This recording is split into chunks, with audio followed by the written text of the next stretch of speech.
Bienvenidos al curso de manipulador de alimentos de alto riesgo de Tecniestudio.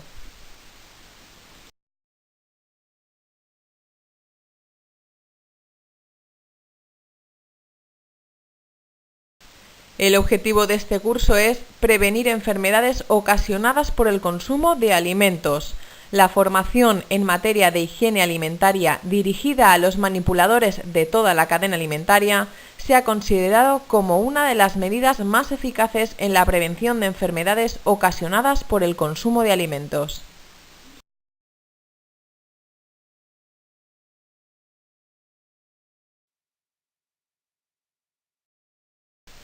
Este curso va dirigido a todas aquellas personas que por su actividad laboral tienen contacto directo con los alimentos durante su preparación, fabricación, transformación, elaboración, envasado, almacenamiento, transporte, distribución, venta, suministro y servicio. Al finalizar este curso, habrás adquirido la formación necesaria para cumplir y hacer cumplir las normas e instrucciones sanitarias de higiene alimentaria vigentes. Recibirás un diploma que certifica que has recibido esta formación y ya no tendrás que volver a renovarlo hasta que cambie la normativa o un inspector te lo pida. Es válido para todo el territorio español. Todas las empresas alimentarias han de asegurar una correcta formación de sus trabajadores. La ausencia de dicha formación o la no adecuación supondrá la adopción de las medidas sancionadoras o cautelares que correspondan. Por lo tanto, es responsabilidad del empresario contratante garantizar que el personal está correctamente formado en materia de higiene. Los manipuladores de alimentos tienen la responsabilidad de respetar y proteger la salud de los consumidores por medio de una manipulación cuidadosa. De esta forma, deben recibir formación en higiene alimentaria, acreditar documento de certificado de la formación, adquirir conocimientos del manejo de los alimentos y desarrollar actitudes de conducta personal que beneficien su función.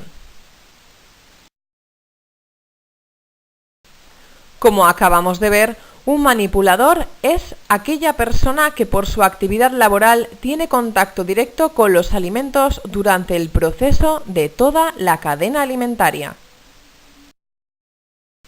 Un manipulador de alimentos de alto riesgo es aquella persona que mantiene contacto directo con los alimentos que no sufren un tratamiento posterior antes de llegar al consumidor. También son aquellas personas que intervienen en la elaboración de los alimentos. Este curso te certifica como manipulador de alto riesgo. Los microorganismos son aquellos seres vivos más diminutos que únicamente pueden ser apreciados a través de un microscopio. En este extenso grupo podemos incluir a los virus, las bacterias, levaduras y mohos que pululan por el planeta Tierra. Algunos microorganismos pueden ser los responsables del deterioro de algunos alimentos, incluso ocasionando graves enfermedades a aquellos que consumieron esos alimentos contagiados de microorganismos.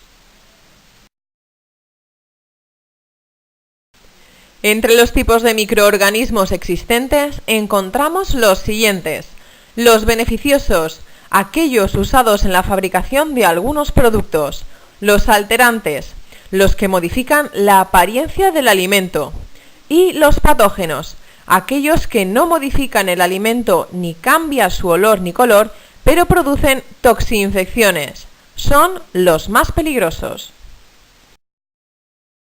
¿Pero qué son las enfermedades transmitidas por alimentos?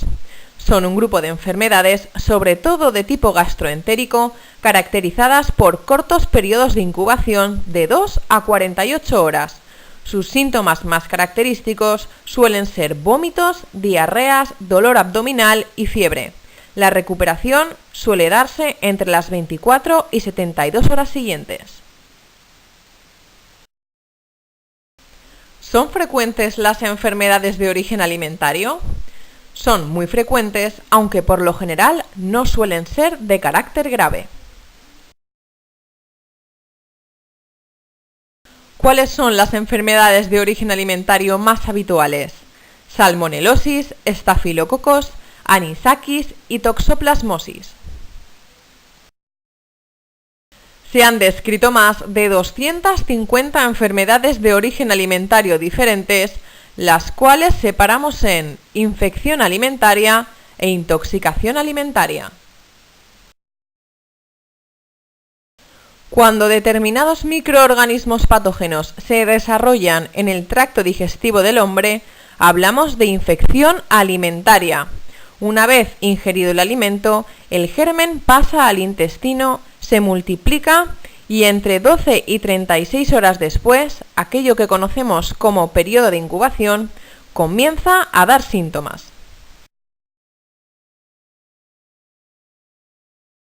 La salmonelosis es la clásica gastroenteritis con fiebre, diarrea y retortijones.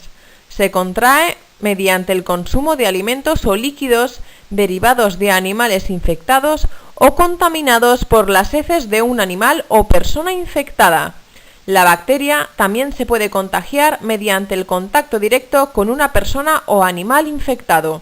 En personas sanas, el sistema inmune combate la bacteria y la enfermedad pasa en unos días, aunque se pueden seguir expulsando salmonelas por las heces.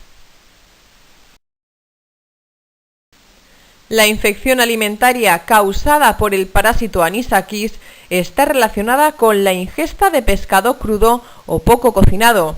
En él están las larvas de unos 2 centímetros de largo, las cuales pueden invadir el estómago y producir úlceras, dolor estomacal, náuseas, vómitos, entre otros síntomas.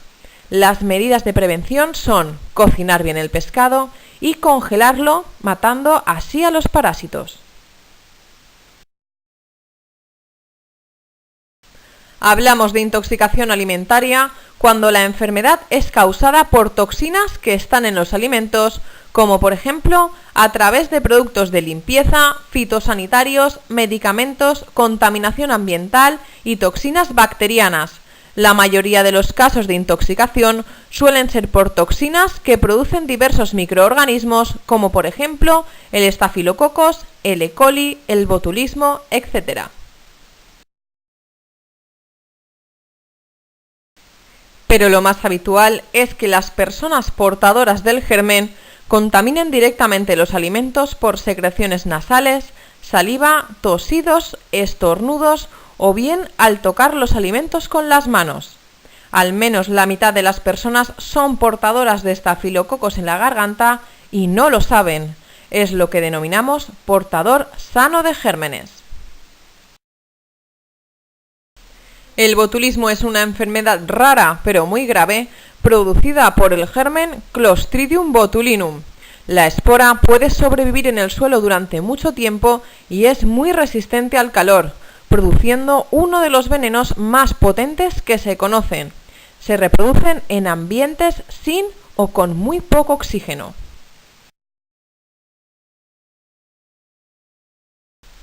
Para evitar la infección se recomienda controlar la producción animal, lavar rigurosamente las manos, cocinar bien las piezas de carne, un estricto mantenimiento de la cadena del frío. Durante la preparación, exponer los alimentos a temperatura ambiente el tiempo imprescindible, mantener los alimentos en el refrigerador después de cocinarlos y calentarlos después hasta los 80 grados centígrados. Tener riguroso cuidado con conservas de vegetales o animales que no se hayan sometido a altas temperaturas el tiempo suficiente. El germen no se destruye, puede reproducirse en el interior de la conserva y fabricar su toxina, que será fatal para quien la pruebe. Sospecha cuando al abrir la lata se produzca una salida turbulenta de líquido o de gas. La toxina botulínica se destruye por el calor a 80 grados durante 30 segundos. Las conservas caseras están prohibidas, solo se pueden utilizar conservas industriales.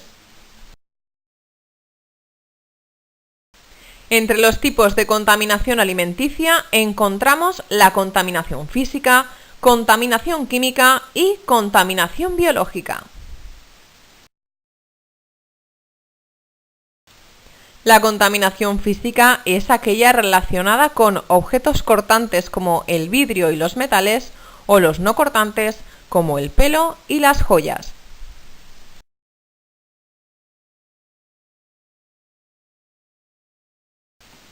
¿Cómo controlamos este tipo de contaminación? Todos los empleados que están en la cocina y áreas de servicio deben usar gorros para cubrir el pelo y evitar que caigan en los alimentos. Ningún empleado puede usar uñas postizas o tener las uñas largas. Todos los utensilios que se usen en la cocina deben de estar en buen estado de mantenimiento y herramientas o utensilios con partes rotas serán retirados de la cocina y sustituidos por utensilios en buen estado. Cuando los alimentos sean separados de su empaque, serán inspeccionados debidamente para evitar que partes del empaque como plásticos, cartones o papel no se queden pegados a los alimentos. Las lámparas que se encuentran sobre las áreas de preparación de los alimentos deben de estar debidamente cubiertas con protectores para evitar, en caso de que se rompan, que caigan y contaminen el alimento. Evitar plagas de insectos y roedores y lavar rigurosamente los vegetales para evitar la presencia de larvas o tierra. La contaminación química es aquella causada por la presencia en el alimento de determinados productos químicos como productos de limpieza, insecticidas, ambientadores y medicamentos.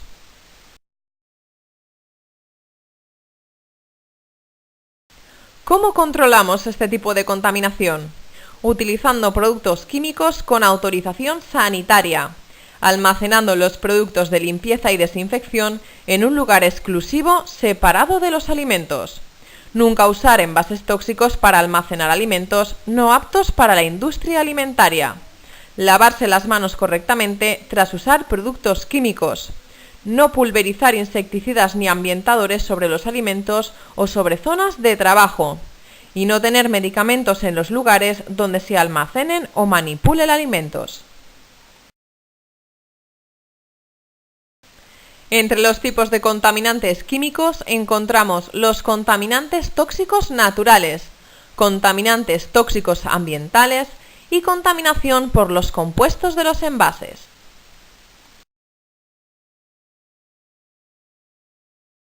Los contaminantes tóxicos naturales los encontramos en pescados y vegetales. Dentro de los pescados hablamos de las toxinas endógenas, las toxinas bacterianas y las toxinas diarreicas. Las toxinas endógenas producen alteraciones nerviosas. El calor no las destruye totalmente, pero disminuye su toxicidad. Las encontramos en el pez globo, en salmonetes y sardinas. Las toxinas bacterianas las encontramos en escombridos como la caballa y el atún. Y las toxinas diarreicas tienen efectos paralizantes, amnestésicos y neurotóxicos. Las encontramos presentes en mariscos y moluscos.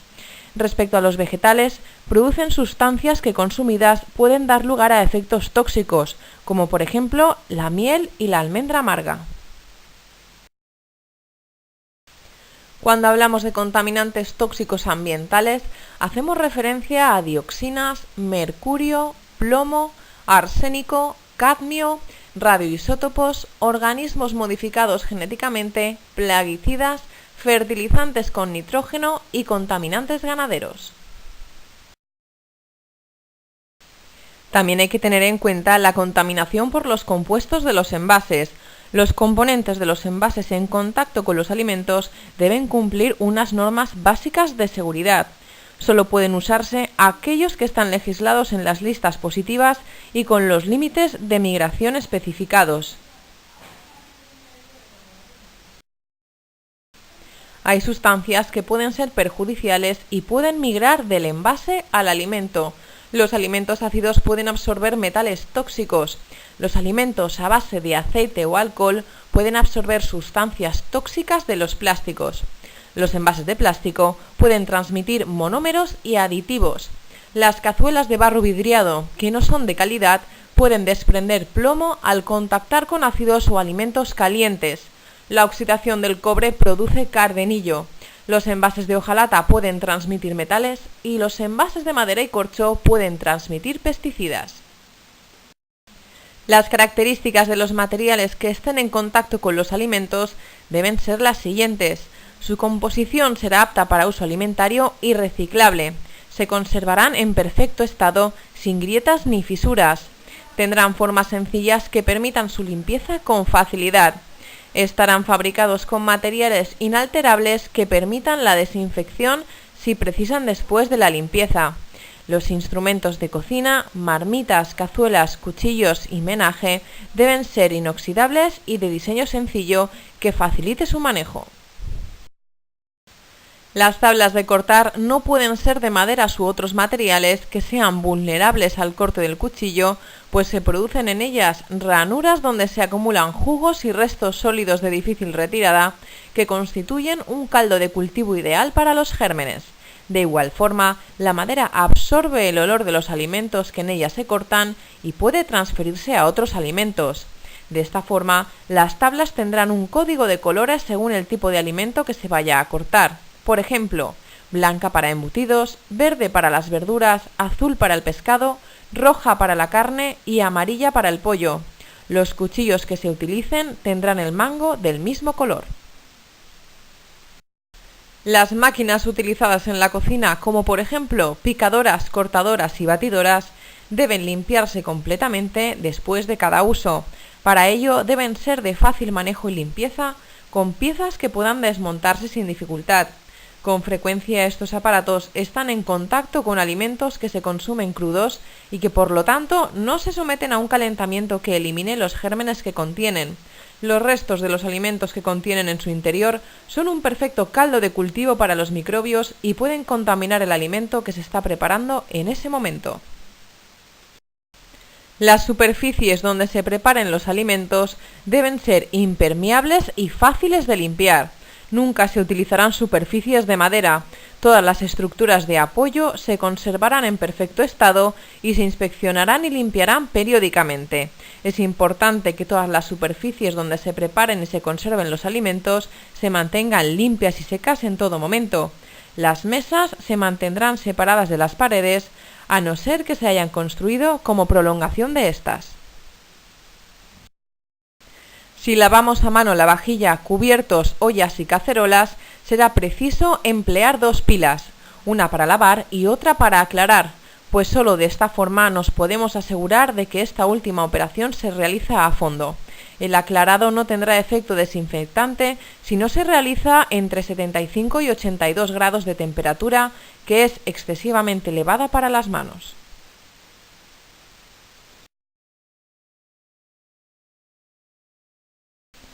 Los insectos en general representan un riesgo importante de contaminación de los alimentos por su capacidad de transportar toda clase de gérmenes. Las ratas y ratones tienen una extraordinaria capacidad para contaminar no solo los alimentos que comen, sino también todos aquellos con los que toman contacto a su paso. La lucha contra los insectos y roedores debe hacerse aplicando, por un lado, medidas físicas preventivas y, por otros, procedimientos de eliminación de plagas. Como medidas físicas preventivas, debe dificultarse la entrada de insectos y roedores a los locales de almacenamiento y manipulación mediante el sellado de todos los huecos de comunicación con él. A su vez, debe mantenerse perfectamente limpias las instalaciones de la industria sin ningún resto de alimentos, sin focos contaminantes próximos de basuras o aguas estancadas. Hay que evitar su acceso a comidas o bebidas, para lo cual se tendrá especial cuidado con el almacenamiento de los alimentos, así como con los depósitos de agua, que deberán tener las tapas cerradas herméticamente. Como norma general, los medios físicos de eliminación de insectos y roedores en los que no media la acción de ningún producto químico, tales como trampas y electrocutadores de insectos, pueden ser utilizados sin reparos. Los productos insecticidas y raticidas que se apliquen deberán haber sido autorizados para su uso en la industria alimentaria o por la empresa o personal especializado para ello. La periodicidad de los tratamientos de desinsectación y de ratización depende del tipo de industria, para lo cual debe desarrollarse un programa sistemático de vigilancia, detección y erradicación de estas plagas de forma similar al programa de limpieza y desinfección. Es fundamental la implicación de todo el personal, en especial el encargado de la limpieza, en la notificación inmediata de cualquier signo de infestación. ¿Por qué debemos lavarnos las manos? El objetivo del lavado de manos es reducir la flora bacteriana residente, entendiendo por esta la flora cutánea de las manos y antebrazos normal del individuo, así como remover las bacterias transitorias, entendiendo por estas los microorganismos que se adquieren por contaminación con el medio ambiente. ¿Cuándo hay que lavarse las manos? Los empleados deben reconocer aquellas situaciones en las que es necesario hacerlo. Hay que evitar ser vehículos de transmisión de gérmenes propios o de otros alimentos. De esta forma nos lavaremos las manos antes de empezar a trabajar, al manipular productos frescos o crudos, al cambiar los guantes y al preparar alimentos. Además, deberemos lavar nuestras manos después de ir al baño, tocarnos el cuerpo, la cara o el pelo, trabajar con tierra o productos frescos que estén podridos, tocar la basura, fumar u otras actividades que puedan ensuciar nuestras manos y después de estornudar y toser. A su vez, evitaremos fumar, comer, mascar chicle o caramelos, secarnos el sudor con la mano, toser o estornudar sobre los alimentos, hablar directamente sobre los alimentos, peinarnos o rascarnos, probar los alimentos con el dedo o manipular dinero. A nuestro responsable informaremos si tenemos alguna lesión o herida en las manos, si tenemos diarreas, náuseas, vómitos o fiebres, así como si tenemos secreciones anormales por la nariz, las orejas o los ojos. Para lavarnos correctamente las manos lo haremos de la siguiente manera. Nos enjuagaremos las manos con agua hasta los antebrazos. Después procederemos a utilizar el jabón a través de un recipiente con dispensador, nunca con pastilla. Frotaremos bien las manos y los dedos, los cuales no deberán tener joyas, y si fuera necesario repetiríamos este proceso una segunda vez. Después enjuagaremos bien con agua y cerraremos el monomando del grifo con el codo. Finalmente nos secaremos las manos con toallas desechables. Y en todo caso procuraremos seguir las siguientes recomendaciones. En caso de que se produzca una herida en las manos, se debe proteger con una cubierta impermeable para evitar el contacto con los alimentos. Mantendremos un correcto estado de limpieza de las instalaciones y utensilios. La preparación de los alimentos debe hacerse con la menor antelación posible a su consumo, disminuyendo así el tiempo de exposición a posibles contaminaciones. Los alimentos cocinados para uso inmediato se mantendrán hasta el momento de servirlos sometidos a la acción del calor que asegure una temperatura no inferior a 70 grados en el centro de su masa. Nunca se dejarán a temperatura ambiente. No recalentaremos en más de una ocasión, ni almacenaremos los alimentos recalentados. Se evitará tocar los alimentos directamente con las manos. Cada vez que tengamos que probar un alimento para rectificar la sal o los condimentos, es imprescindible usar un cubierto limpio. Los alimentos congelados que vayan a utilizarse deben descongelarse en el frigorífico a baja temperatura durante mucho tiempo o en un horno microondas a alta temperatura durante poco tiempo, nunca a temperatura ambiente. No recongelar alimentos ya descongelados. Las frutas hay que lavarlas, pues en su superficie pueden quedar restos de pesticidas que si se ingieren pueden ocasionar trastornos.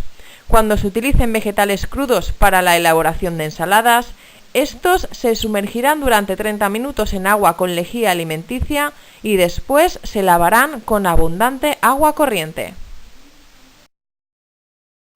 Las recetas de cocina que utilicen huevos y no le den un tiempo de cocción suficiente, al menos de 75 grados, deben emplear huevo pasteurizado. Evitaremos el consumo de huevos fritos, tortilla y revueltos poco hechos. Los huevos deben almacenarse en un lugar fresco y seco, evitando su contacto con otros alimentos. Antes y después de la manipulación de los huevos, conviene lavarse las manos. Asimismo, utilizaremos primero los huevos que lleven más tiempo almacenados. No deben usarse los huevos cuyas cáscaras estén rotas o sucias. Los alimentos que contengan huevo han de ser consumidos inmediatamente a su preparación. Si van a consumirse en frío, deben conservarse en el refrigerador y como mínimo se consumirán dentro de las 24 horas posteriores a su elaboración. Se deben guardar muestras testigo de las comidas preparadas elaboradas y mantener en refrigeración o congelación durante al menos 48 horas. Nos quitaremos relojes, anillos, pendientes y pulseras durante el lavado y la manipulación, ya que pueden portar gérmenes y contaminar los alimentos. Durante la elaboración de comidas nunca se deben utilizar los mismos utensilios para los alimentos crudos y los cocinados. En los restaurantes no rellenaremos las aceiteras. Los envases que contengan aceite deben estar cerrados herméticamente y etiquetados. Esto no afecta a las vinagreras. Mirar las fechas de caducidad y descartar los alimentos caducados o en mal estado. Sacaremos la basura todos los días sin dejarlo de un día para otro. Sería ideal tener una nevera para cada alimento, si no es posible, una balda en la nevera para cada alimento. Rotar los alimentos en la nevera y la despensa y comprobar temperaturas de las neveras continuamente para no romper la cadena de frío. El análisis de puntos críticos o APPCC es una herramienta de trabajo basada en la prevención y orientada a garantizar la seguridad de los alimentos que llegan al consumidor. Fue desarrollado por la NASA y es una medida obligatoria de la Unión Europea de la Directiva 93/43/CEE del 14 de junio de 1993. Para ampliar información sobre un sector en concreto de los APPCC, deberemos entrar en la web de la Dirección General de Salud Pública. En el menú de la izquierda, clicaremos en Salud Alimentaria y elegiremos la guía deseada según cada sector.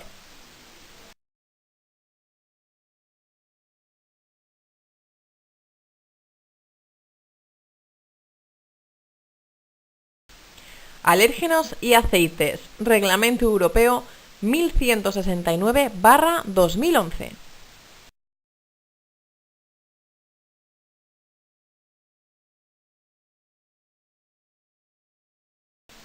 Es por ello que el 13 de diciembre de 2014 entró en vigor el Reglamento Europeo 1169/2011, en el que se establece que el comerciante y empleados están obligados a informar y a advertir de su presencia en los alimentos, aunque solo hayan trazas.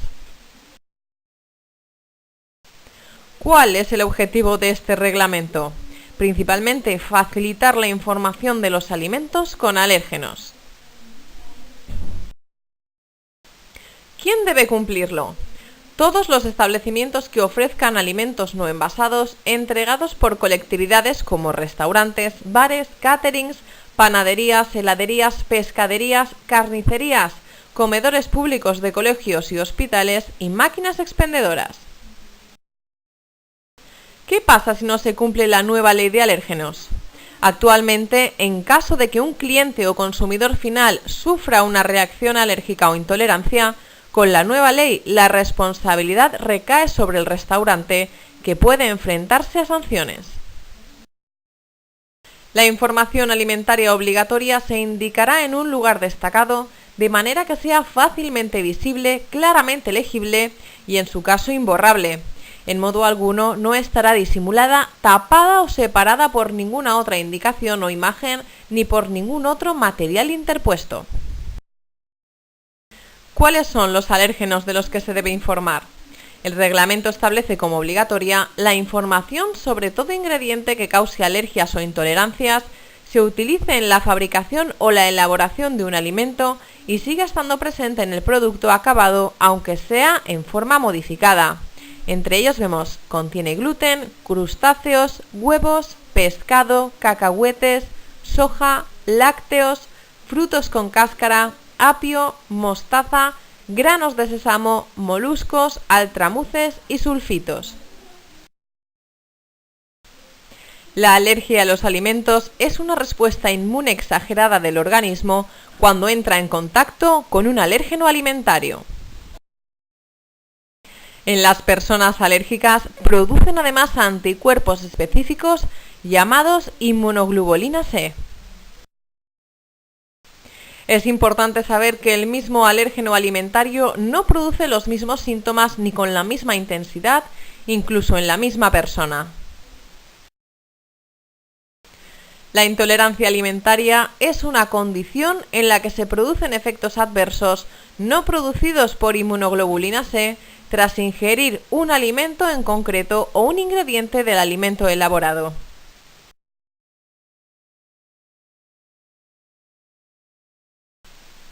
Las personas que sufren una intolerancia pueden consumir pequeñas cantidades de alimentos por el componente alimenticio sin que se den esos síntomas.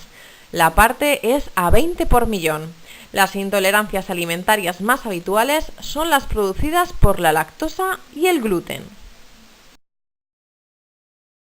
Listado de los 14 alérgenos de los que se deberá informar al consumidor. Cereales que contengan gluten: trigo, centeno, cebada, avena, espelta, camut o sus variedades híbridas y productos derivados. Crustáceos y productos a base de crustáceos. Huevos y productos a base de huevo.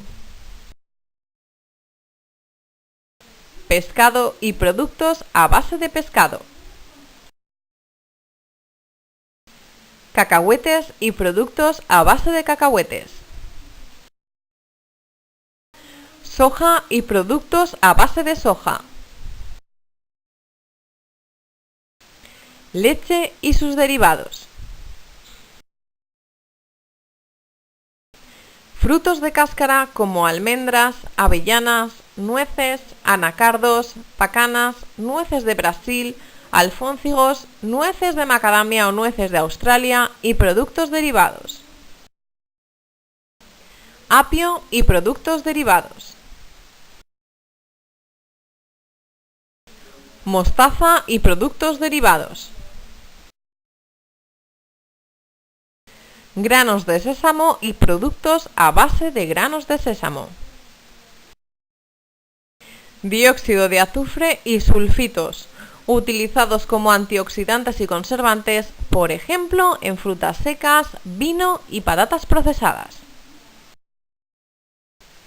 Altramuces y productos a base de altramuces.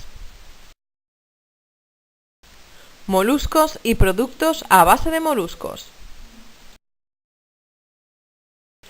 Los aceites o grasas de origen vegetal se podrán agrupar en la lista de ingredientes bajo la designación aceites vegetales o grasas vegetales, seguido de la indicación del origen vegetal específico.